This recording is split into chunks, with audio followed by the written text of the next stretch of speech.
All right.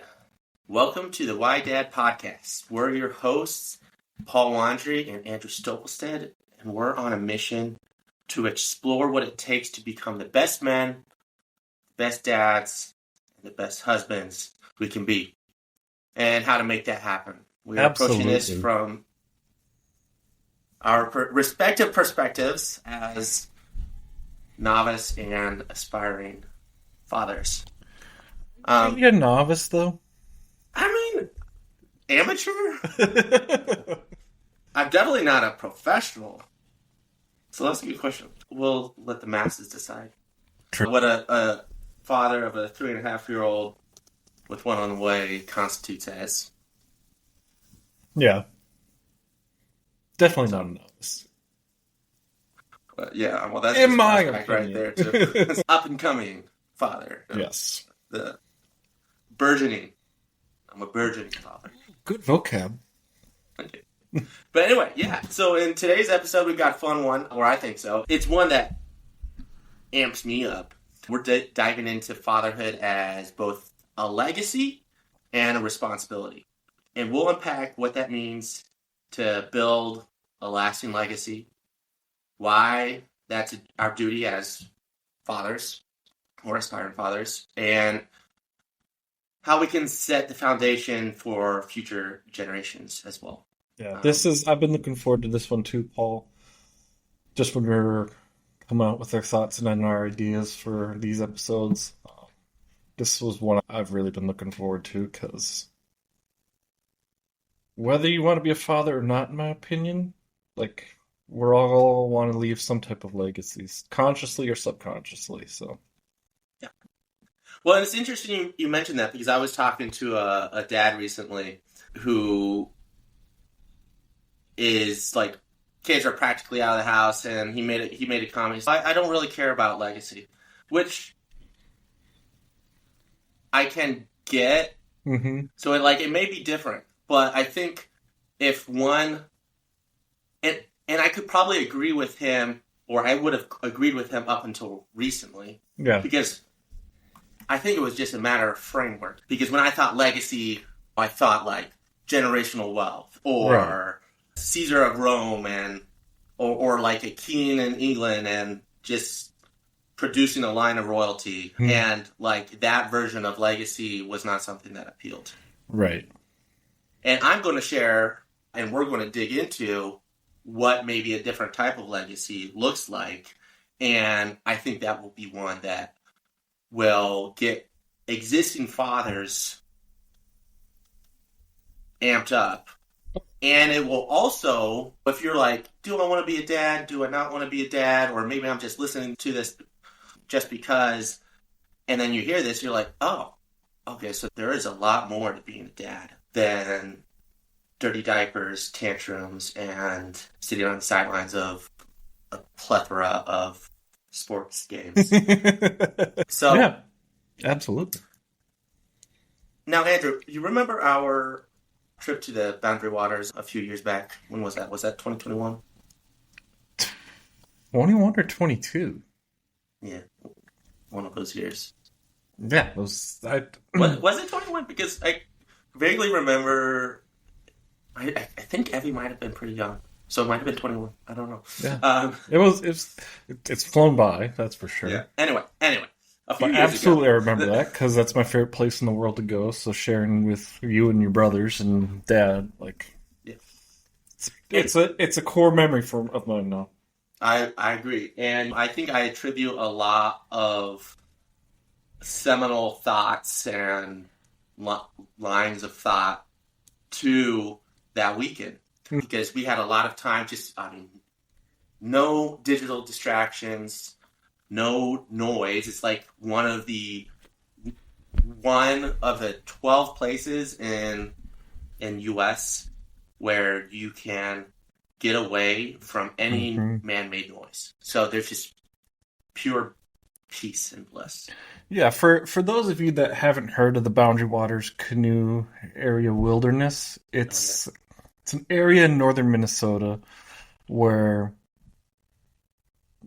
the rules of the 1800s apply. So you have to canoe. There's no motors. There's absolutely no cell towers around. So that, like Paul said, there's none of those digital distractions. It's just you and nature in how the people in the I, I forget the year that they established it and made it those rules, but it was like in the 1800s. Like the like we're following from like the how life was at this period in the 1800s. Yeah. Um, Other than the steaks we toted in our Yeti coolers I and actually all think that, we but might have broken the rules by taking a cooler with wheels. That's how strict it is. Like, no, you can't even have carts to haul your canoes that have wheels. You have to use yokes or carry them. yeah. Not So, that the wheels did us any good, but but the um, idea is just to keep that area pristine and yeah, how nature, a place where you can experience nature only touched by nature. yeah. And what a good job they do, and I feel like everybody that goes there really respects the area and the what everybody's trying to achieve. But anyways, I think every night we're pretty much, if we weren't playing poker or maybe even after poker, uh, we're sitting around the fire. Mm-hmm. Maybe there was a little bourbon, maybe there were some cigars being smoked, but we're just having just a really good time with each other, and we talk about anything and everything. Yeah. And one of the things I remember we were talking about was, is it possible to create a radical shift in society? Because we're Mm-hmm. talking about, today's society and where we are and how there's, I mean, I think everybody can agree there's a lot of scary things with the trajectory of today's society, and just an opportunity for a change for the better, and just Right. like people working to become better. But anyway, so the question was posed: is it possible to create a radical shift in society, like for the better? Mm-hmm. And some people, some people said no, it's not. You can't. Like, all you can do is live your life and make the best of it.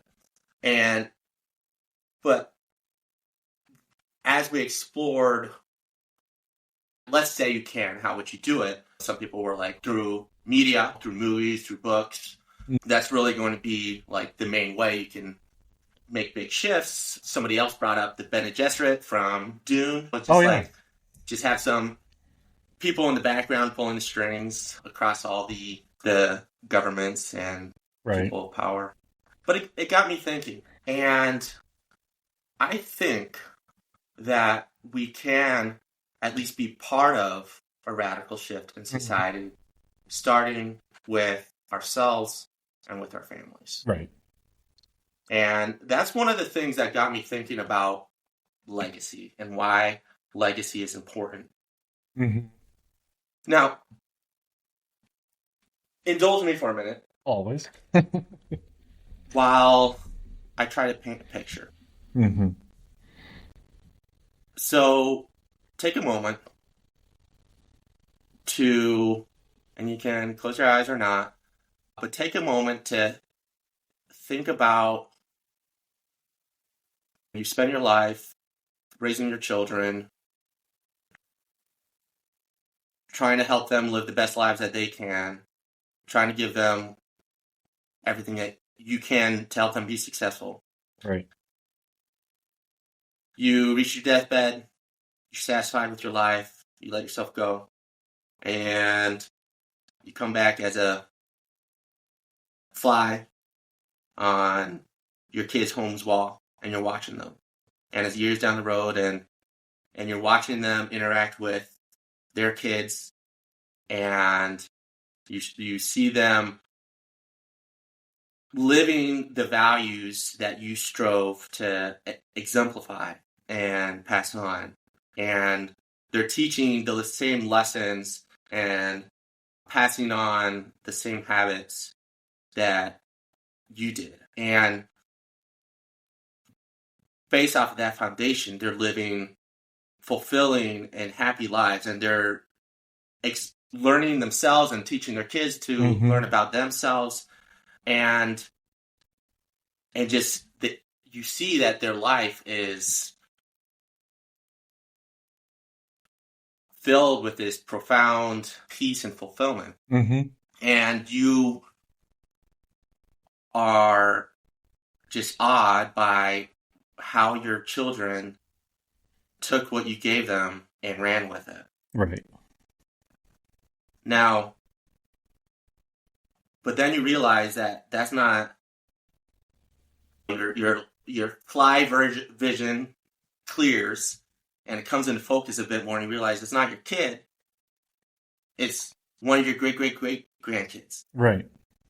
And not only is it that great grandkid, I'm going to lose track of the grades, but just one of your down the line descendants. But it's every single one that you hop around to. You're a really busy fly, and you're flying all and very fast and live much longer than most flies. And you fly all across, and you see all your descendants, and most, if not all of them, are living these fulfilled lives, and that benefits themselves, that benefits their kids, right, that makes their lives better. But not only their immediate families, but also everybody that they're in touch with and in right, contact with. And maybe they're carpenters, maybe they're developers, or maybe they're politicians, maybe they're influencers. Right. But whatever they're doing, they're living to the fullest, and they're living a life that they are happy with. Right, right. Now, I don't know about you, but when I picture something like that, and I think each of us has to put our own spin to that, what are those values? What are those habits? What are those things that we would be so proud to see? Right. But I think that vision is possible. I'm glad you bring this up, because I have a personal anecdote that relates directly to this. Not from the view of the fly, but as a descendant of someone's legacy. So, do you remember Grandma Gina? Mm-hmm. And I was asked to write her eulogy for her funeral. And I chose this topic of legacy because of exactly all the points that you brought up. I am surrounded by amazing men and women as aunts and uncles, her children, all of my cousins. Grandma Gina was a superior example of everything good we wanted in life. Not the material goods, but of who we wanted to emulate as a person.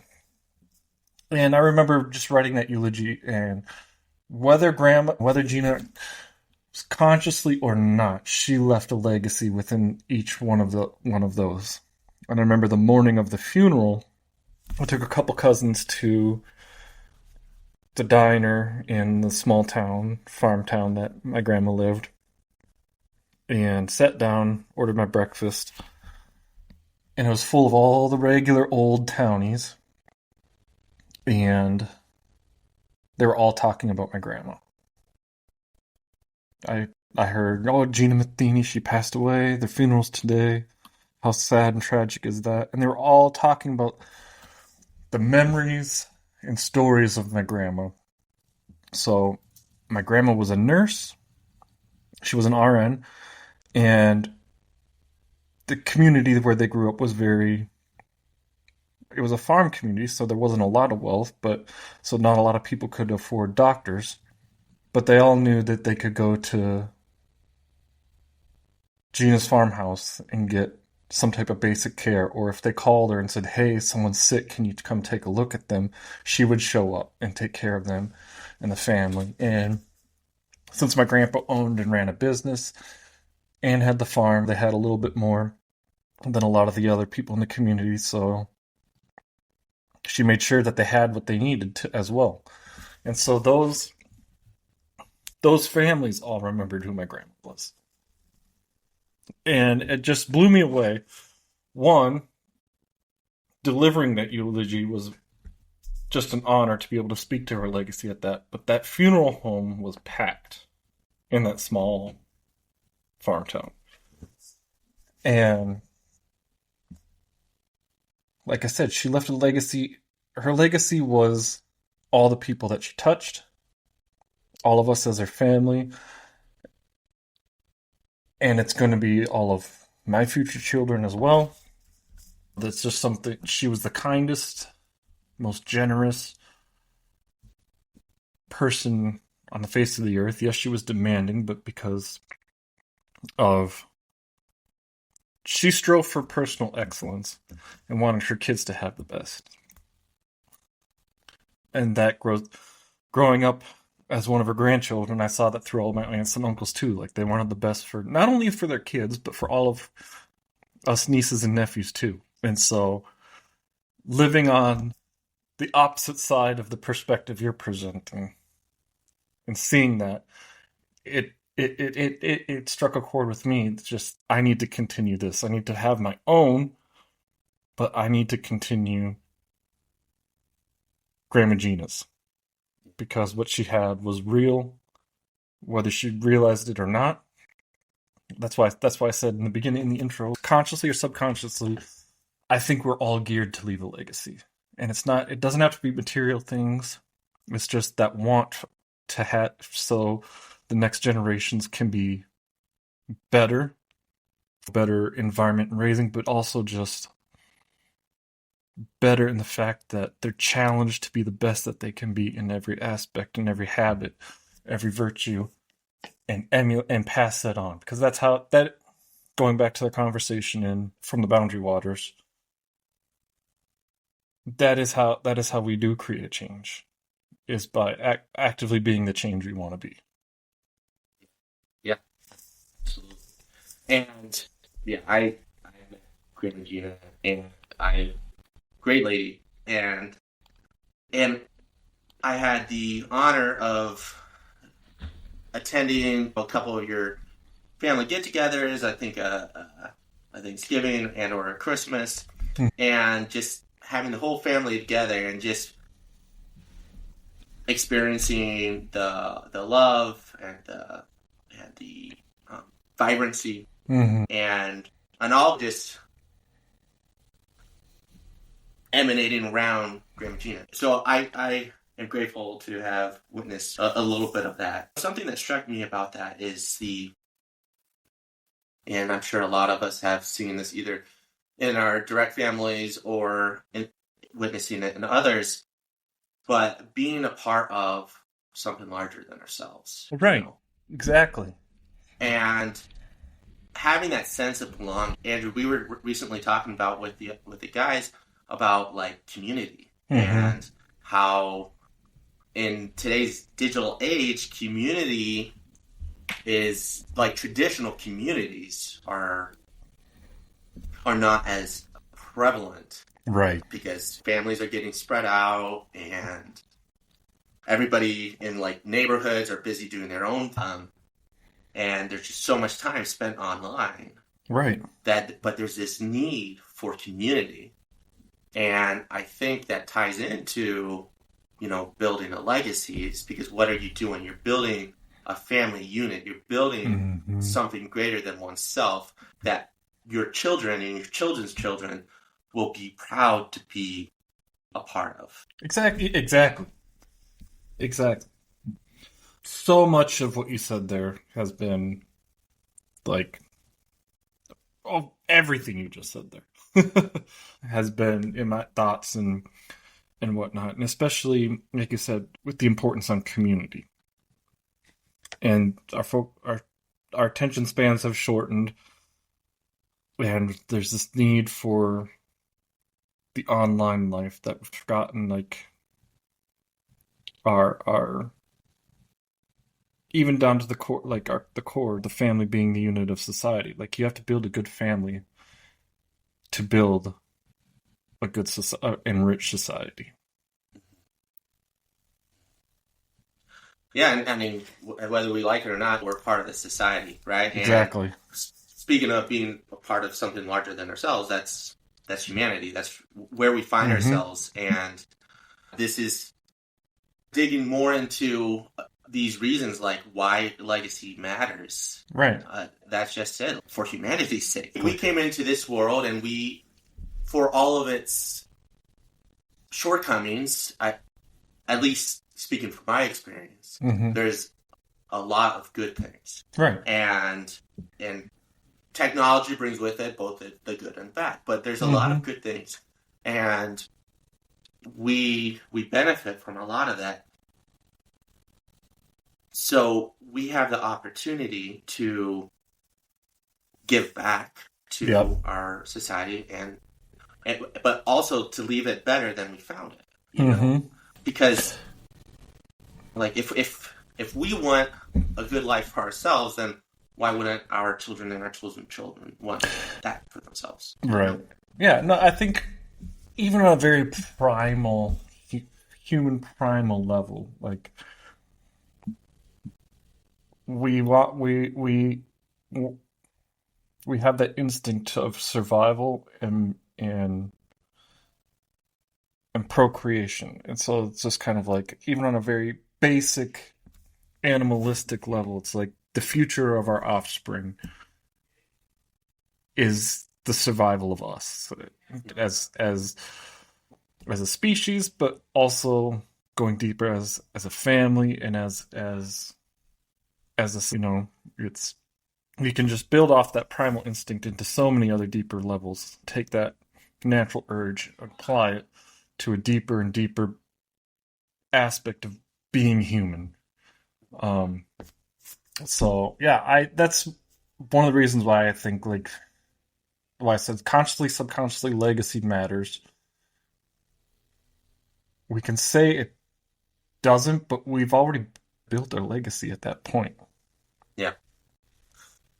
Yeah, absolutely. And whether, to your point, whether we like it or not, whether we realize it or not, we are part of a specific legacy as well. Yeah. And while we can say, okay, we're going to start a legacy, but really we're continuing the legacy. Yes. Now, we find ourselves at a very unique point in history, because not far in our past was the quiet generation, and the generation pretty much, yeah, we see wars today, but pretty much every generation before us for the past century at least, like, we're part of like massive wars, or right, if not massive wars, like the Cold War and everything that came with. And there's the Great Depression, and not only that, but just like leisure time as a thing was much less a thing than it is today. So we find ourselves with food on our table, even if inflation keeps us up at night, roofs over our head. I assume those two things are true if you're listening to this podcast. And not only that, but we have the ability to have leisure time. And what that does is that gives us the ability for more time and energy to funnel into our family and into building this legacy. Yeah. Another reason that, like, legacy, like, why should we care about legacy is kind of like, you can refer to it as breaking cycle. Like, maybe you grew up had a difficult childhood with, maybe there was alcohol abuse or emotional abuse or physical abuse or what have you. And you're like, no, this is the end. The buck ends here. I'm breaking that cycle. Or maybe, like in my case, I feel I'm extremely grateful for my childhood, what my parents have done for me. And in so many ways, what they did and provided to me and the lessons they passed on to me allowed me to be here today and to be doing this, you know. But at the same time, I look back, and the same I am with myself, I see, okay, I want to do this differently. I want to do this differently. If I do it this way, then maybe my children will be able to live an even better life. Exactly. And so my hope is that I can live an even better, or leave an even better legacy than my parents, and that my children do the same versus me. And I see that even in for example, my dad versus his dad. He hasn't opened up too much about his dad. Yeah. And he was like, yeah, he's a good dad. He was a good dad, my grandpa, but it's like, also, I think there were elements of just being a stereotypical breadwinning working man, the disciplinarian, authoritarian, definitely some smacks over the head. So, was he a loving and caring and supportive dad? I don't know, but as far as he was loving in his way, right? He Exactly. provided a roof over the heads and food on the table, and he was probably really busy making that happen. Right. He that was his way of making sure his kids grew up with what they needed and were taken care of and loved in that way. Exactly. Mm-hmm. And then my dad, in his way, broke the cycle because he there was corporal punishment, but it was deliberate. There was always a specific reason. It rarely was, and I have many happy memories of with my parents, and Mm-hmm. both my mom and my dad were involved in that process. Right. And so, in a way, he improved that legacy, and then Right. here I am hoping to improve that legacy further. No, that's pretty much how it goes for me too. Living on the East Coast, I didn't get to know my grandpa on my dad's side all that well. My grandpa on my mom's side, Gina's husband, he was a great man too. He ran a construction business and ran a farm. So basically, the older kids, which my mom's one of the older kids, basically ran the farm for them because they grew up in the cities. Cities wasn't a good place anymore to raise a family. So what did he do? He packed them up and moved them to this farm town. Right there, what's best for my family. Already start. On my dad's side, I getting to hear some of the stories now. Like my grandpa got back from World War II. He was a medic, a Navy medic attached to a Marine unit. So he stormed the beaches of Okinawa. And he got back and he got into music and teaching music. And there was issues with directions the school board was going. And so he was like, nope, can't subjugate my family to that. I can't compromise on my principles because I have a family and I'm a man of my principles. So that's something I get from him through my dad as well. My Craig, he will not. He has his principles, and he won't compromise on them, and I love him Mm-hmm. for that. And just okay, what's best for me and what's best for the family. My grandpa got into business, and then my dad got involved with the family business for a while, and then the way he tells this story, both my parents were pilots for in the '80s, so we weren't making a lot of money flying around Minnesota, and the way he tells the story is it's very short and simple. But one day my mom showed up at the airport that he was running in northern Minnesota with my older brother, and my mom just said like, "Your son wants to see where you live." And so he said, "Yep."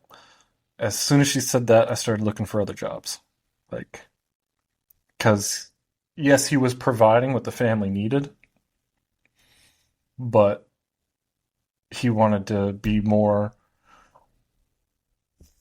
involved with his family at that point, because which would have been a change, a break from the greatest generation. He's a boomer, so it's just like I need to spend more time with my family and find a job that allows me to do that because I want my children to know who I am.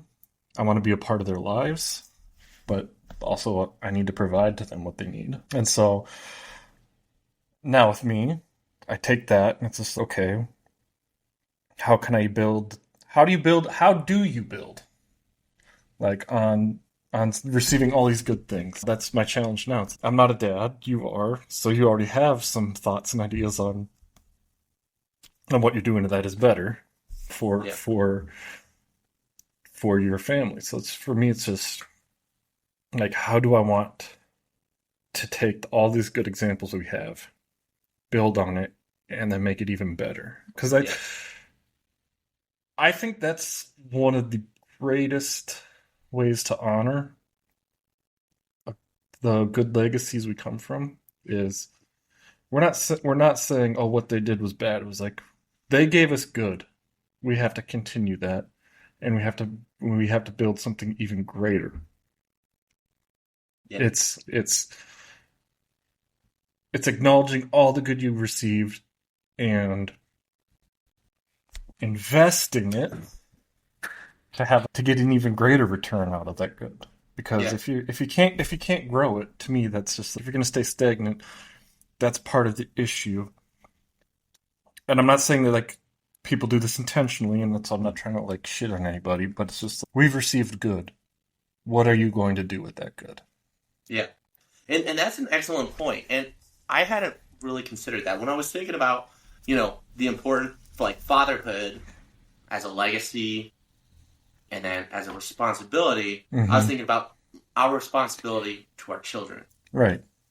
and to our descendants. Um, and I think we all recognize, at least to an extent, some of that responsibility, right? Like Oh yeah. the responsibility of putting a roof over our kids' heads, Mm-hmm. providing them food and clothes. And then we can go into more like beyond that. But what you're talking about is responsibility to our parents and our ancestors, because Mm-hmm. everything that they have done Right. has led to where we are today. Right. And at some point, both of our families, they ripped up their lives and came to America. And Mm-hmm. is another thing that was no small endeavor that allowed us to be here today. Exactly. And there are countless things done across the generations that Mm-hmm. have led to where we are today. I And think so, yeah, no, I think you put like where you're going with this is really good. I was like we are in like the crossroads of the responsibility to ages past and to the future ages. mm-hmm. Well put. Yeah, It's we can't we owe all the honor to all the good we've received, and it's I hate saying this because I don't always agree with the philosophical ethical principle of duty ethics, but in a sense, it is our duty to continue this forward. yeah. I think it is. Just even you're talking about like from the primal point of like humanity Mm-hmm. and continuing humanity, like the survival of the species, but also further even if, and I know there are many of us out there who have maybe like a bit darker immediate past, and do you want to continue the legacy of your immediate parents? Maybe not, but Right. it's not just your parents that got you there. There's all the generations ahead, and maybe you can bring it back, or just break the cycle in general. I like that you bring this up because it's true, and it does need to be addressed. But yeah, I think a responsibility, a duty to those that came before us, and then those that are coming after us. And I don't think, speaking about this, what is our responsibility? I don't think it stops at clothes on back, roof over heads, Right. food on table, education, get them into college, get them into a job, and then wash your hands. I think it's so much more than that, especially since we Agreed. are at a point in lives where we can create leisure time and we have so many resources available to us. We Mm-hmm. have books, we have podcasts, we have blogs, we have people talking on and on podcasts like this, Yeah. where we can, and we have AI to summarize all of this Right. information, right? To a point where we don't have an excuse not to set our children up for immense success. I agree, and I think even I hope I get to see my grandchildren. I have to have kids first, but you're going to, given our ages, take the current situation that my family's in now, and I hope one of these episodes we can have Adam come on and talk a little bit about what's going on. I won't get into it now, but it would be good to have someone that's navigating the type of life that he's living come in and share. But my parents now, with the grandkids around so much, it's they've set us up, and now a lot of it is focused on how can the grandkids, have a better life. What do they need? How can I be that influence and inspiration in their life? And you brought up like the whole leisure time, like something that Gene does every year is make sure that the family, as small as we are, takes a few days off to just be together as a family on a lake. Um, Earlier this year, they went to go visit Austin and Lindsay for a week. So it's just cementing the importance of being together as a family, as a unit, and sharing that good and instilling it and passing on. And that's something that my dad and mom take very, very seriously and personally. And that's going point and point with what you just said. It's the parent's job doesn't stop when the kids have kids. It continues on. Yeah. Yes, it's in a different way. Like my mom and dad they're not raising the grandkids, but they're adding to and enriching their lives even more. Yeah. Yeah. That's those are really good points. And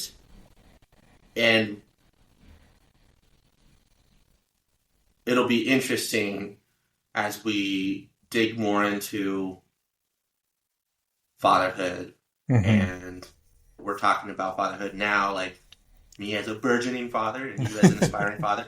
But as we progress, soon we'll be considering 20 years, not hopefully more like 30 or 40 years down the road, grandkids, and how do we be a grandfather? Or maybe I'm sure we'll get some guests on who are grandparents, right? And we'll dig more into that. What does that look like? But there's a responsibility for our children and our grandchildren, and then even those that we won't meet, right? And for their happiness, for their fulfillment, for their soul, like, right. and a lot of that is all intertwined. But that falls on us, and why does that fall on us?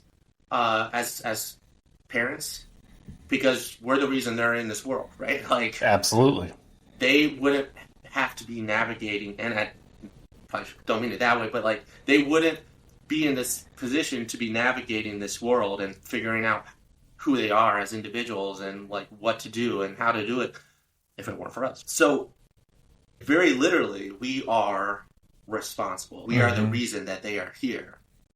So it falls on us to ensure that they have everything it takes to live their lives to the full. Absolutely. And in my situation now, I'm just an uncle. That doesn't mean I get to be like, hey, don't have to pass it on. No, I absolutely do. I'm just giving it in a different light. And something that you and I have been very blessed with. And again, not every family is this way, but we have this in our lives today, even as grown men. Like the other weekend, I called one of my uncles up. Was like, hey, you want to go fishing and just be together? And we did. I love just connecting with them on that. And he's always been just a solid example of what the goodness that he received from my Grandpa Jack and Grandma Gina, and passed that on. And what was I going to say? Shoot. Oh, at one of my cousin's funerals, he took it upon himself to just go around to all the cousins. He's got his own kids, but he went to each and every one of us cousins and spent time with us one-on-one just to make sure we were okay. What can I do for you? And it was I have 30 cousins.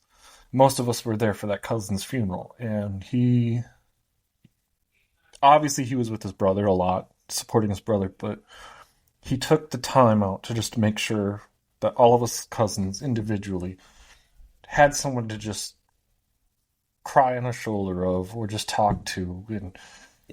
And he's amazing like that. And in your life too, you have your mom's sisters who I have been blessed enough to be able to in my life, and I love them so much. They're just amazing women. Yeah, they really are. Yeah, and you bring it up again, like that element of being part of something greater than yourself, and just like being surrounded by that love and that support. I was listening to Stephen Covey's Seven Habits of what highly successful people or something like that, Yeah. and he was talking about synergy, how the whole is greater than the parts. Right. And I think that's the truth with family is you're part of something greater than yourself, and then that Mm-hmm. greater than self is greater than each of the individuals within it because of Right. the love and the support. And it helps you become a better version of yourself than you could ever and achieve more and live more and achieve greater happiness than you could on your own. Mm-hmm. Um, Yeah. yeah. And I know we've been talking about the what is our responsibility and why we should care through all this. And in the past year and a half, the responsibility that I have as an uncle has become abundantly clear. Those are my brother's kids, and I still have a responsibility towards them as their uncle, making sure that I give them the best that I can. Yes, eventually I'll have my own family, so that doesn't take them out of the picture. But I have that responsibility to, like you said, make sure the whole is greater than the parts. Yeah. Yeah. Yeah, so hopefully these thoughts have resonated with y'all regarding why we care about legacy and what our responsibility is. And you asked the question earlier, Andrew, like how do we do this? Yeah. So we're going to take a short break and then we'll dig into that. Okay, we're back from the break. I don't know what I'm doing here. But now's the part of the show that Paul loves the most because he's a punny guy. So But I just saw some of the ones you wrote, and now I'm kicking myself that mine aren't Christmas themed. oh, But quick, go to ChatGPT. do you know why what you call a factory that makes okay products? What? A satisfactory. No. Wait, should we do the bit where we like try not to laugh? Yeah. Like, I don't know. have Some you of these seen dad those jokes, I will laugh, and some I'll just roll my eyes. And clips? It's since a hopeless. we're not doing video, the viewers can't see me roll my eyes at you. So Yeah. Okay, I got one. What do you call a kid who doesn't believe in Santa? what? A rebel without claws. Huh. See, we're doing a virtual recording today, folks, and so Paul and I can see each other, but I'm laughing at the faces he's making when he says these, not his jokes. I only know 25 letters of the alphabet. I can't figure out why. Nice. Why don't you ever see Santa in the hospital? Why not? Because he has private elf care.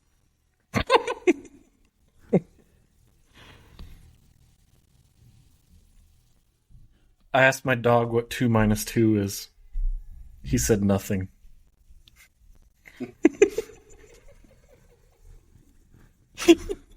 No, that's good. That was good. See, dad jokes are the best. The highest form of humor, right here. Right? Why was the snowman looking through the carrots? Why? He was picking his nose. Speaking of snowman, what do you call Frosty when he's having a tantrum? What? A meltdown. Oh, gosh. I got one more. What's the best thing about Switzerland? What? I don't know, but its flag is a big plus. Classic. All right. Well, hopefully that brought a little bit of levity to break up this deep diving. So yeah, so we talked about our legacy, fatherhood as a legacy, as responsibility. Hopefully you're feeling pretty pumped about what you can do with your children and your children's children, and what you'll see when you come back and look at your future generations. But how the heck do we even do this? Therein lies the rub. That's a big question. It's a great question. And I don't have the answers because I'm not a father. Yeah, and well, if any clue us in, please, because I'm just figuring out as we go along here. I think, you know, in the general sense, fatherhood is something specific we have to define. And I'm gonna tell the viewers we're cheating because we have notes. But the title of these notes that you put hits it spot on. We can teach the skills of what fatherhood entails from our points of view, and it's up to them to take it and build their own definition of fatherhood. So going into that, like you said at the beginning, how I said you weren't a novice, but you're still building these skills that in the skill of fatherhood. Yeah. Well, yeah. I mean, it's exactly that. It's like to build this legacy, we have to start. You have to start with you. I have to start with me. Like Yeah. I can't teach my children to be great children if I'm not great myself, or at least working to be great. Right. And the challenge here. Well, I'm getting ahead of myself, but the same thing. It's the same with fatherhood as with anything in life. Like you mentioned, skill. Learning how to become a father is building a new skill. Learning how to be a father is building a new skill. Now, one image that comes to my mind is parenthood is kind of like being handed a football in a chaotic game. Like you never even heard of. Let's say you are Julius Caesar, right? And you step in a time machine, come out Super Bowl Sunday, and you're like landing in the middle of the field, and you're given a football with, and all of a sudden hundreds of pounds of giants of men are like pummeling at you, and Right. so then you hightail it the other way, because your legions are behind you, Right. and so you're like, what the fuck am I doing? And you are going to get clobbered if you don't know what you're doing. Like, and you're going to get clobbered without practice and without preparation. And the point is, we have to figure out as fast as we can what we're doing. Mm-hmm. And that is going to take reflection, and that is going to take preparing for future situations. What was it? Just yesterday? No, 2 days ago. We took Evie to dance class in the evening. And 5 minutes in, she comes out. And at first she just asked for a hug, and I was like, oh, that's cute. Okay, go back in. And then she refuses to go back. And we can't carry her back in and just force her to be there. Right. We can't. I mean, we could, but we chose not to. Be a little traumatic. Yeah. We chose not to bribe her because we didn't see that as being conducive. But we tried everything else. We tried empathizing with her. We tried reasoning with her. We tried everything, and she would not go back in. And here I am, with my wife in front of so many other parents, and I don't know what to do here. Right. And I mean, and I messed up. There were a couple moments where I showed my frustration, and I was maybe a little too rough. And that is an example of a moment where I am not prepared for this situation. Yeah. And I don't know what to do. So we ended up leaving, and it felt kind of like a defeat because she didn't go back in. In hindsight, I think we made the right decision of leaving. She really wanted to wait for this specific portion of the dance where she gets to play with Bunny or something like that. Yeah. And I was like, you can't pick and choose what you get to do. Mm-hmm. But for me, this is an example of, okay, you're going to have so many situations in parenthood, in fatherhood, where you are faced with a situation that you don't know what to do. Right. But all I can do now is do postmortem. And Sarah and I sat over lunch yesterday and we talked about this. What could we have done better? What could we have done differently? What should we do next time this happens or something like this happens to that will make it better? Right.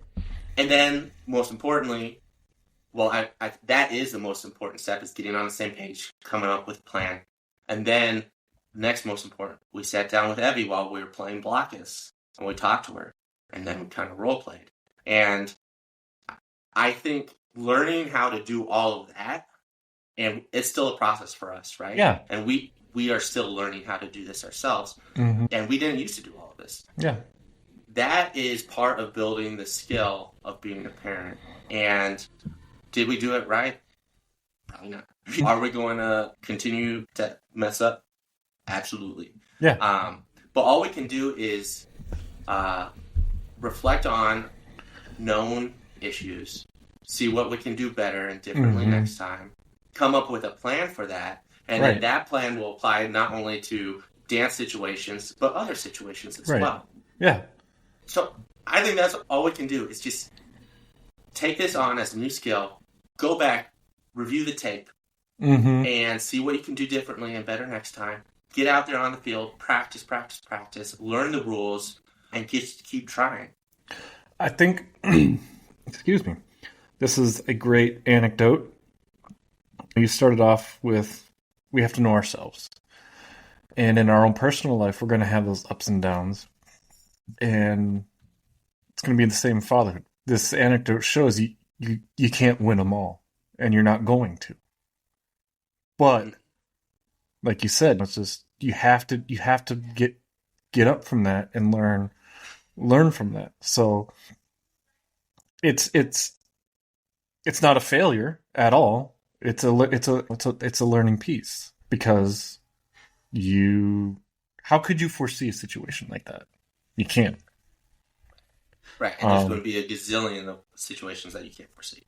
Exactly. And you're not going to, like I said, you're just not going to win them all. And we can't let that hold us back as a human, nor as a father. Like, you're not a worse father because of the way that played out. If anything, now like you said, you've gone through that situation. You understand your daughter a little bit more, and now you can go forward and be like, oh, okay, that was something new. Now we know what's the best way for you and Sarah as Evie's parents to help her through those situations. Yeah. Like you said something really great there. We understand our daughter better. And that's so great, because it's so easy to talk about parenting, about fatherhood from the perspective of the parent. Right. And be like, okay, do as I say, follow our rules, whatever. But it's so easy to forget that our children are individuals. Right. And this is something I love, and I highly recommend, is reading up on like the psychology of a child. And there's a bunch of good books out there. Good Inside by Dr. Becky is a really good one. She approaches it from a very empathetic position, where and a lot of these books that resonate with me are focused more on like authoritative, right, like empathetic but authoritative, not authoritarian parenting. But understanding what's going on in the child's head, right, understanding that it's not personal. Like, they're not trying to give you a hard time. They live in a world that revolves around them, because all they know is everything that they have seen and heard up to that point. Absolutely. And being an uncle of two kids with autism, like, emphasizes that even more. Like, they see the world in a whole different perspective than other children. And so it's a whole nother level of trying to understand their perspective. Yeah. Yes, they're going to have their sensory meltdowns, and they have to work through that. But part of it is too, is it's okay, understanding where they are and helping them to control and work through, arming them with the tools that they need to get over that. And especially harder for children with autism to get through some of those. With some of them with sensory issues with like touch or noise, it just all weighs on them, and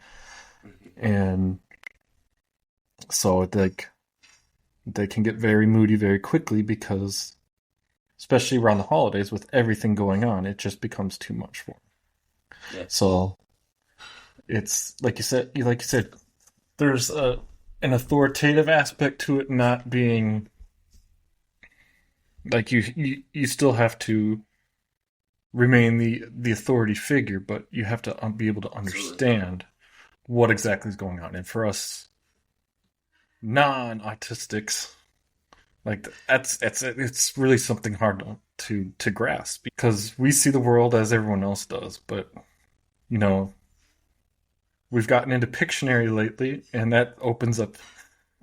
You really get to see the perspective of those kids, because it's interesting because they draw this picture of what they think it is, and then you can't guess it because it doesn't really conform to the reality of what it's supposed to be, but to them in their mind.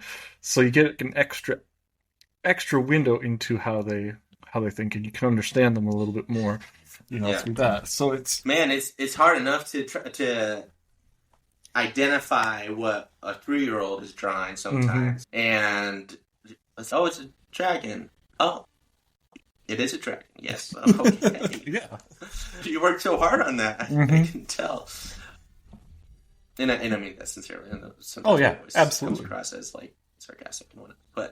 But yeah, like you got to meet those kids where they're at, and it's a two-way street. I mean, it is. It's like being a manager at work, right? I mean, you can tell your direct report what to do and how to do it all day long, but if you don't build that rapport, if you don't meet them where they're at, if you don't understand what their goals and priorities are, yes, what their needs are, then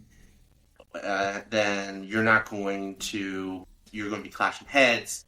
It's going to be either win-lose or a lose-lose situation more often than not, rather than making it a win-win. Right. I think that leads us into the teaching the how over the what principle that we talk about.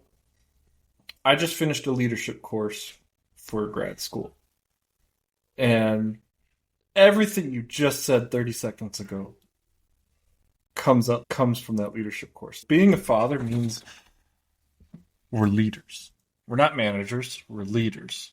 And leaders have to absolutely understand where their followers are at.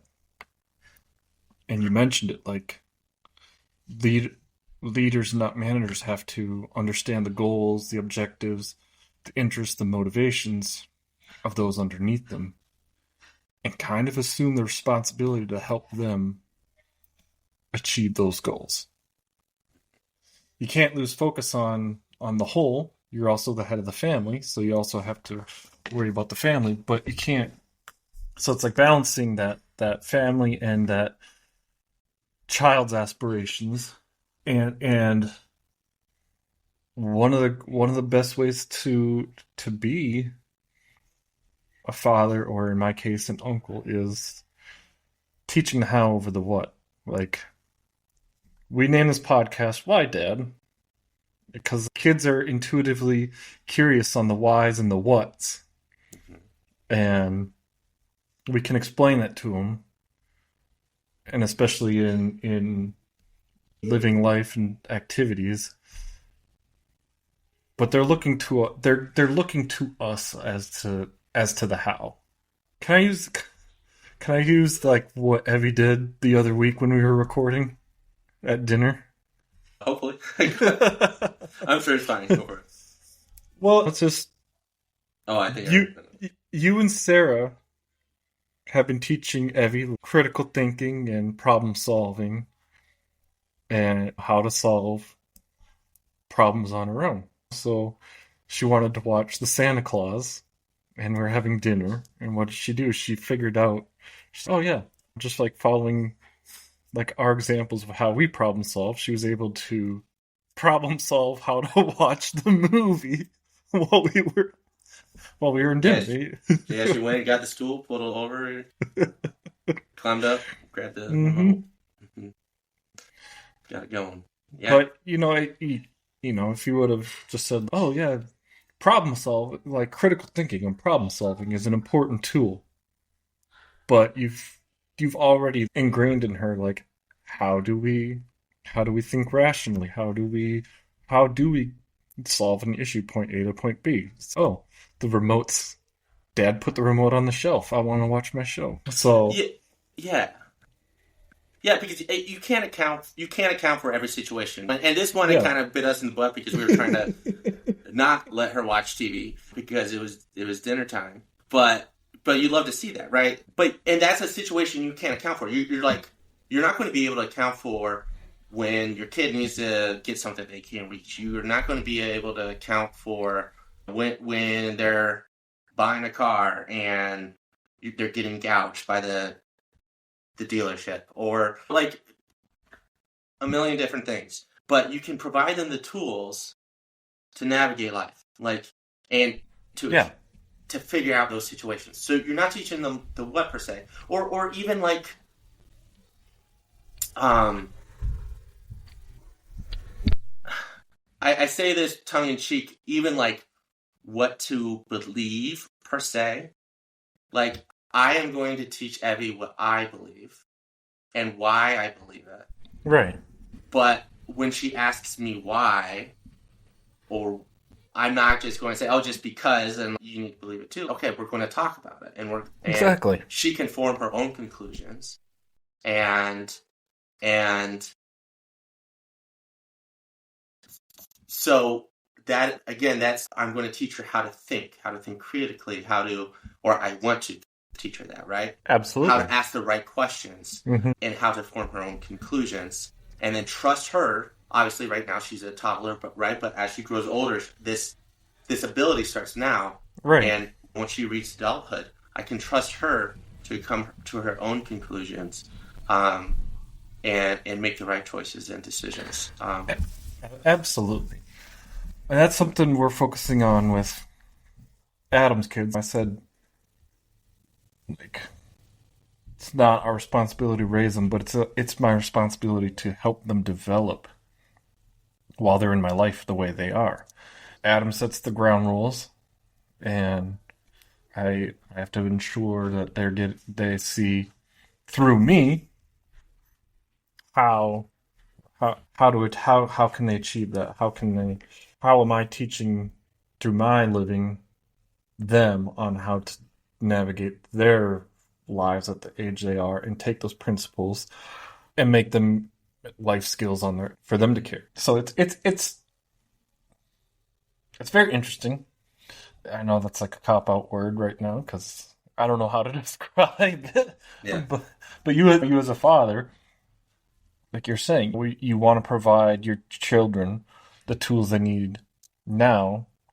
We want them to be able to build those habits and be able to come up with the hows on their own for what works best for mm-hmm. them in order to achieve their goals or their dreams, their aspirations. Yeah, And yeah. So here's how I look at it. I don't want to provide Evie and her brother, soon to arrive, with a tool set and be like, okay, go build a house. I'm not like a right, hammer and saw and nails and whatever. I want to provide them with the ability to make those tools so that they can do whatever they want, right? With those tools. to make To those tools, yes, and then to determine what's the best tool to use in certain scenarios. absolutely, absolutely. So, what are those general principles, those general tools, those habits, virtues, as you like to call them, Yes. that they will be able to apply to all of their life Mm-hmm. and identify, yeah, which is the best in this situation. And here, I have a couple, and this is not an exhaustive list, but I think earlier you're talking about you need to define as a parent, as a father, what what you want to teach your children. Right. And these are, so each one of us should spend some time thinking about this. And these are some of the things that come to my mind that I think if taken on as a habit, as an attitude, as an approach to life, will really set my children up for success. And that's one is a love for learning. Both in just like the sense of curiosity, Yep. but also in the sense of embracing challenges and failures as opportunities. Abby had danced a couple nights ago. That's how we're going to learn and grow as parents, is navigating that tough situation. But once we conquer that and come back and get better, one, Abby's going to be better for it, and we're going to be better for it, and we're going to feel happy and fulfilled. Absolutely. Identity and self-reflection, I think, is massive. Like, if you go through life and you don't know who you are, and you don't spend any time thinking about what you've done and how you've done it, how you can do better, you're not going to change. Or if you change, you have no control over how you change. That, and to me, this is a very important point, because the authenticity factor. Knowing who you are and living according to who you are. Mm-hmm. And because that's, to me, especially in today's society, it's very easy to be fake and people-pleasing. And the only person you should really live according to is yourself. Mm-hmm. And who you know you are and who you want to be. Yeah. And the only person who can answer that question is you. Exactly. So, like, as a father, this is, again, the how over the what. You can't teach your kid what they are or who they are, but you can teach them how to discover that. Exactly. And I mean, Lord knows that we're all still figuring that out about ourselves, right? Oh, 100%. So when your kid leaves the house, they're not going to be like, oh yeah, I know who I am, like 100%. No, but they all have a really good sense, and they'll know how to keep digging and how to keep filling in the blanks. And, and becoming the person that they want to be too. Mm-hmm. And then the last one, and then I'll be curious if you have any that come to mind, Andrew, is habit building. Yeah. Now, I don't mean teach them like habits. Right. That's natural. Like, that's obvious, right? You're going to teach your kid to brush their teeth. You're going to teach your kid to wash their hands after using the restroom. You're going to teach your kid and help them build these habits. No, I mean teach them how to build habits. What is going on in the brain with a habit, with a bad habit or a good habit? What are the steps to break a habit or create a new one? Some great books on that are The Power of Habit and Atomic Habit. One is written by James Clear and the other Charles Duhigg, maybe? And I don't know which wrote which, but Google it. You'll figure it out. Great books. Yeah, phenomenal books. But that will help you break down, understand what's going on in the brain. And it'll teach you, if you don't know already, the skill, like how to build habits consistently. Because for me, I think that tool is huge. Because if you're, as soon as you know how to build one habit, you can start small, you can start simple. You're a winner because you just built a new habit. And then so you build on that success and you build another habit, and you're winning. And you're building that momentum. And so not only is it an essential tool, but also it helps with your approach to life and your mentality and your confidence.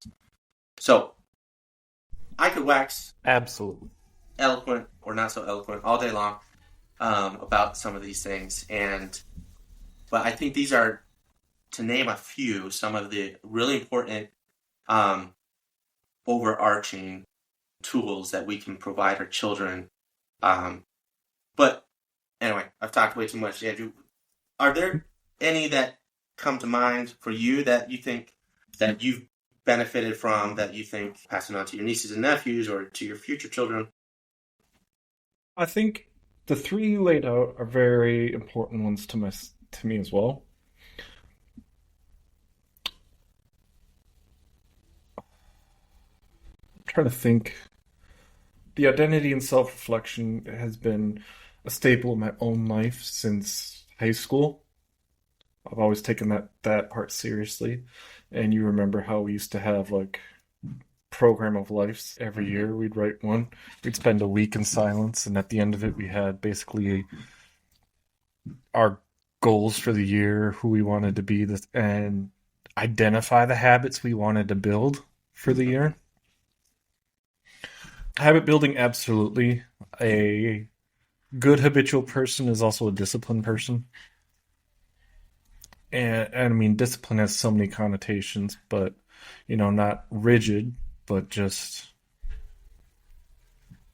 they have that mental capacity to overcome the lows because they've built those habits. We talked about this, I think, earlier in the podcast episodes. Motivation only gets us so far.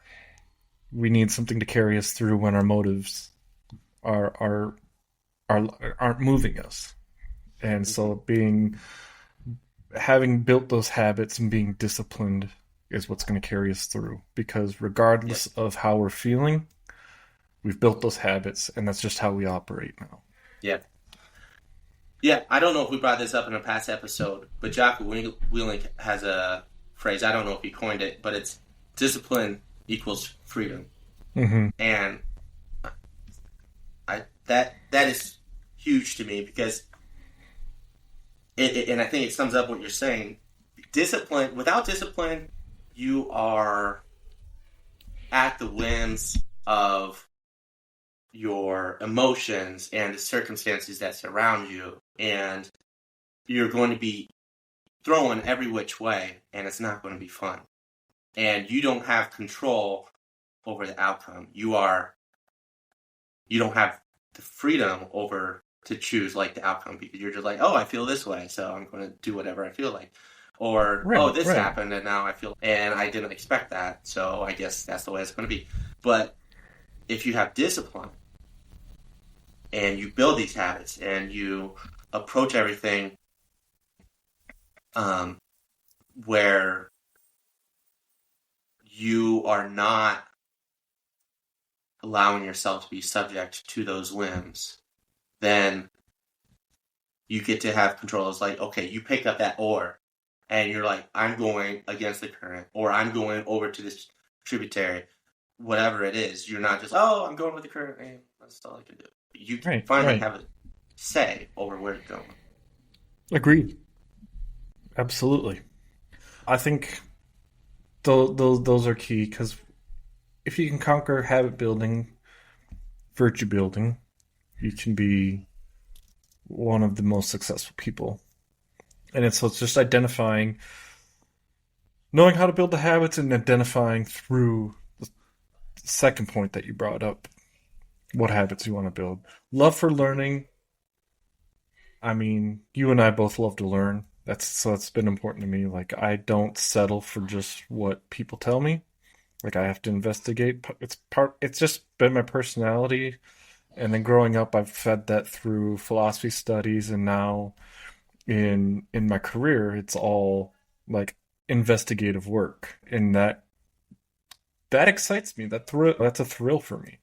So whether it's love for learning, when I got out of the seminary, I was into mechanics, so I can fix most of the stuff on my car because I just got into how does a modern combustion engine work, what are all the pieces on a car, just learning what every single thing does, how it does it, and then knowing how to identify it. It's just like the issues when they popped up.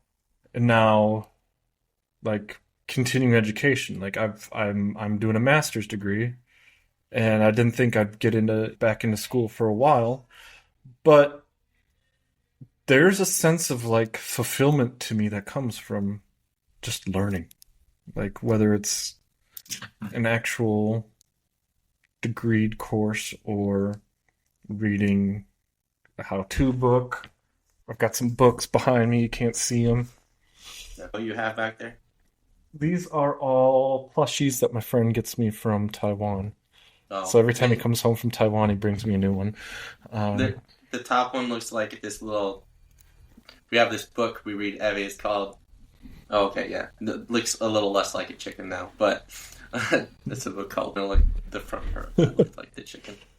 And then like even sports. I do like sports. I don't know a whole lot about some of the sports I watch, so it's just like getting into that and learning more and learning players, rules, teams, cultures around teams. That's another thing, just culture in general. After being in the seminary where we were exposed to so many cultures, like it was fascinating just to ask like the brothers from all the different Latin American and European countries talk to me about customs, traditions, and cultural norms, because there's so much wealth in different cultures that you can learn from. Yeah. So I know I'm Yeah. talking a lot about the 3 points. There No, it's good. probably would be some more to me to add. I know in our intros I said my Catholic faith is very important to me, and so that's something I do want to pass on to my children is that love for faith, but it's my faith. But that also stems from my love for learning. Like I Hmm. fell away from the Catholic Church and I got back into it through not because this is what we believe, so believe it, but just going down my own path and journey of learning about that and Yeah. trying to come to an understanding of everything that isn't a matter of faith and how my personal philosophies align to what is being taught. Other than that, that would be a personal thing. As something more universal, I think those are like the three you brought up are like the three big ones Yeah. that all Well, and I mean, like we should pass on. you bring up a great point. You talk about like faith is important to you, and I mean, I believe in God, and I believe in like the spiritual nature of men, Right. and I'm still figuring some of that out. And I'm actually maybe we should have some conversations along these lines because I feel like a lot of these conversations tend towards we talk about being part of something greater than ourselves, right? And there's family, there's community, Mm-hmm. there's humanity, and then what? So I feel like a lot of these conversations and these trains of thought like point towards, and for me, it's not a huge jump to say, okay, God, because I already believe in God, but like Right. to make that connection, right?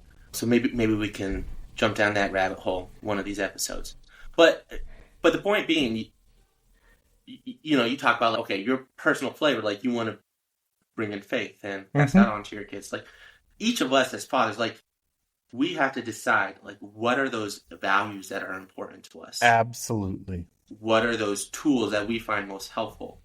And we have to define, we have to paint that picture of what fatherhood is for us. What is this legacy that we want to continue look like for us? And we don't have a crystal globe, right? We don't Right.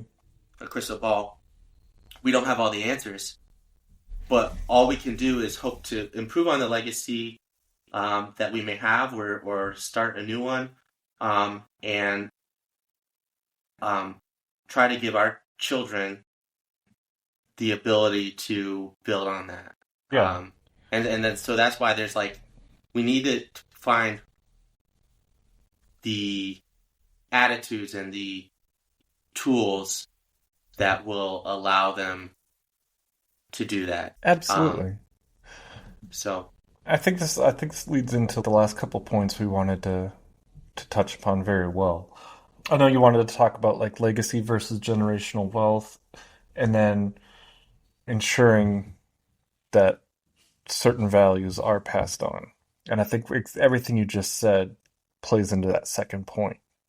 There's values we've identified mhm, that we see not only as important to us, but important to humanity as a whole. mhm, And we don't want to see those go to the wayside. And I think that does come from that we are all part of something greater. Like we're not meant to be just individuals on this world. And going back to something you said at the very beginning, but we touch the lives so many people around us. And we exert an influence, whether we realize it or not, Mhm. on every single person that we come into contact with.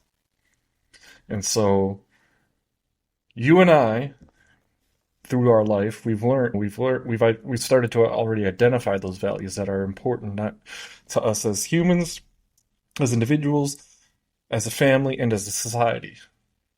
And so it kind of is, since we've identified those, our responsibility to make sure like those stay in the forefront of our children's value bank, habit bank, whatever you want to call it, Yeah.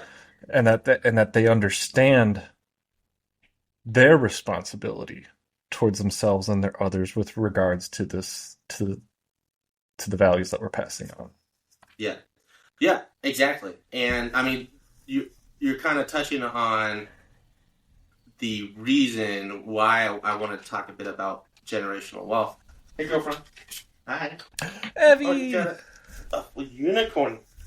All right. It was from John's and it was from St. John's.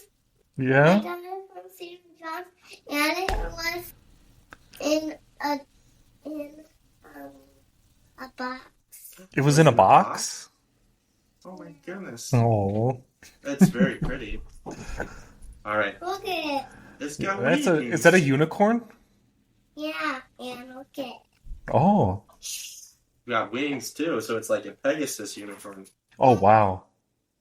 But it's a rainbow hair. Yeah, it's a very pretty one. What are you talking about? Okay. All right. Love you, Evie. Yeah. Can you shut the door behind you, please? Oh yeah. Thank you, honey.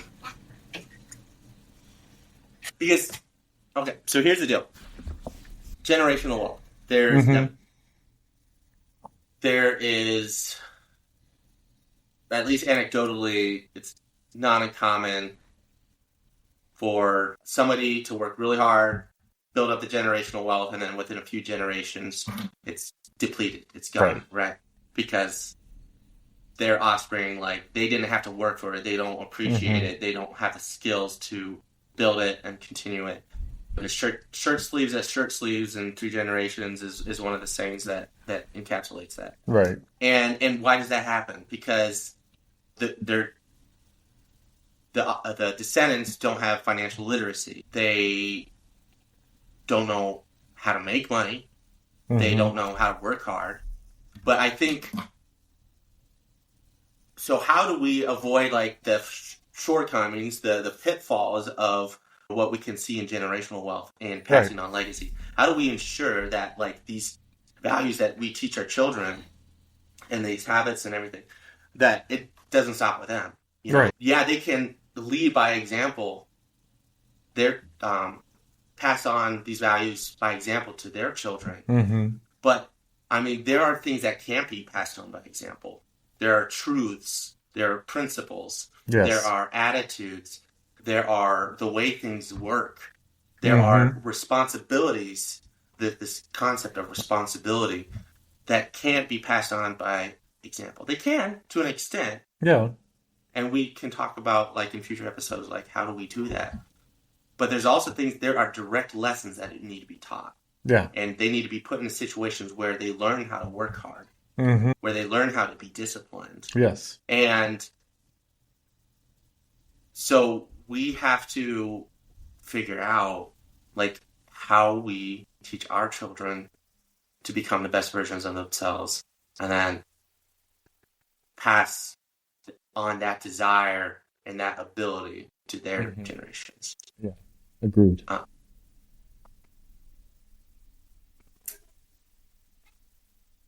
So, and I don't really know what the answer to is. Like, I don't think there is going to be a universal answer. It depends on the person. Depends on what you want, like how you define that. Like I personally, when it comes to generational wealth, like if I were to amass enough to pay for my college kids, say for example, when a kid's college, for example, nah, they want to go to college, they can work for it. They can. Because I went to University of St. Thomas, and there is a lot of wealthy kids that went there, just living off mom and dad's dime. And I saw too many I went to college later in life. Too many just not taking it seriously. I'm just like, Mhm. this is your parents' money. Like, why are you not? They did this so you could have go to one of the best universities in Minnesota. Like, how are you not taking advantage of that? So Yeah. maybe I I'm mean, I had harsh a in bit of saying, that. yeah. Was that? I said maybe I'm harsh in saying I'm not going to pay for it. Obviously, my parents they covered some of the bills. I lived with them during my college years. They covered my phone bill because I was working for a job, but Yeah. I had to pay my own tuition. So that's what Yeah. my money was going to. Yeah. No, I don't think you're harsh in saying it. I think, and I think you hit the nail on the head where we each have to define what that looks like for our families and our legacy. There's in a lot of aspect there's not always like a right or wrong way to do it, Right. right? Or let me put it this way: there's oftentimes going to be more than one right way of doing it. Oh yeah. And like I think about my wife and her siblings, like her parents worked their butts off Hmm. and saved scrupulously to pay their children's way through college, and their children did not waste that. Right. And they all have embarked on very successful careers and are doing very well for themselves. And based off of that experience, Hmm. Sarah's, I want to do the same for our children. Right. So those are conversations that we're having, we're talking about, and I I think I like to think the jury's still out on that. That we're still having Right. conversations. That may not be the case, but I can sympathize with what you're saying. I mean, I'm one of the ones who kind of squandered a bit of it because after my mom passed away, there was Hmm. some insurance money, life insurance money that she and my dad had wanted dedicated to their children's to our education. And at a certain point, it was enough at least to pay for whatever semester I was in, and I just wasn't taking it seriously. Hmm. And pretty sure I was like flunking out and just missing assignments and everything. And this is a waste. Yeah. And so I told my dad, use this money for one of the other siblings or whatever. Right. But I need to have skin in the game Yeah. because otherwise I'm not going to care about it. And right, it's a lot of it comes also down to just like your personality, who you are as an individual. So I personally would rather spend money creating leisure time, as we talked about, and memories Mm-hmm. than paying for an education that again, you know, Sarah's family, like they all are just were disciplined and got through that. I mean, your wife has finished her master's degree too, and like I see all the work she's put in. I don't know, that woman is dedicated and just driven. And so yeah, it's that's why I said maybe I'm being a little harsh because it depends on the individual, No. how the individuals accept it and use it. Yeah. But I would rather have the ability to create memories and moments to pass on what I have than have the possibility of it gone. Yeah, no, I hear you there. And I mean, I think that's the beauty of this is like each of us as individuals, we get to design our lives. We get to Exactly. design our legacies. But that goes back to what we were saying is like it starts with us. Mm-hmm. We have to define who we want to be as individuals, and we have to define back to an earlier episode what is our purpose and Right. how are we going to get there, and Mm-hmm. that is going to all the blocks are going to fall into place for us to get there. Discipline and building habits and self-reflection and whatever else. Like you create your list, and then um and like becoming putting good food into your body so that you're operating on all cylinders and like using some of that leisure time to reflect and or even meditate so that way you're benefiting your mental health.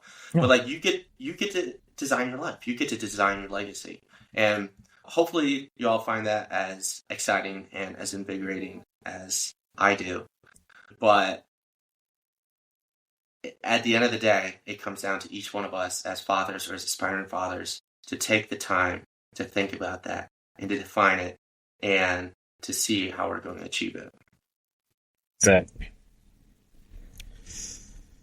So, I think that brings us to a pretty good spot. I think know so. This was a longer one. Well, hopefully, I told you I was got... excited about this one, so it's hard to get me to shut up when I'm excited.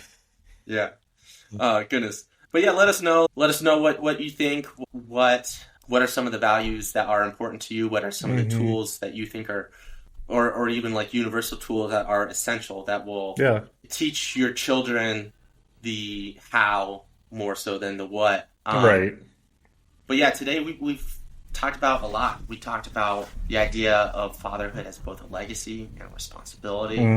Why that legacy matters, not just for our kids, but for generations to come, and also as a reflection of those that came before us. Yeah. We're teaching our kids how to live, not just what to do. We're not shaping the behavior, but we're equipping them to navigate life's uncertainties. Talked about the importance of building a lasting legacy and scratch the surface of how to do that. But I think on that note there, you put down it's not just material success. Like I don't want to be remembered for being a rich dad or grandpa. If that's what my legacy is going to be, like, I don't want it. Yeah, no. And I mean, that I agree with you there, and maybe for some of you out there, that is like the definition of your legacy. And I would encourage you to. Oh yeah, I'm not saying it's a bad. Strive for it, go for it. If that's your goal. Oh yeah, send it. Reach it. Personally, I think that there's a whole lot more to life than just that. So I'm right there with you, Andrew. And it is because for me, the question of it is like, what is going to bring me happiness and fulfillment? What is going to bring my children happiness and fulfillment? Exactly. And their children's children. Is wealth going to do that? I mean, it could be a tool. Absolutely. I definitely see it as a tool, but in and of itself. Well, you got to have money to do stuff. Oh, absolutely. Oh, I'm not against money. Neither am I. I'm trying to make money. But anyway, so yeah, everybody take a moment to reflect on what does legacy look like? Who is the type of father that you want to be? What are these habits, values, or lessons you want your kids to carry forward? Absolutely. And if you have found this conversation helpful, share it with another dad or parent. Please do. Not just for our sake of us getting a successful podcast, but because like I said, we all exert influence on people we come into contact with. And if you can help someone else understand more who they are, understand more their goals as a parent and what they want to leave their children, you're already building your own legacy greater. Yeah, let's figure out together how we can shape the future of this world, to ourselves and to our children. So anyway, Andrew, thank you so much. Love you guys. Love you guys until next time. All right. Thank you, Paul, and thank you all. Thank you. Bye.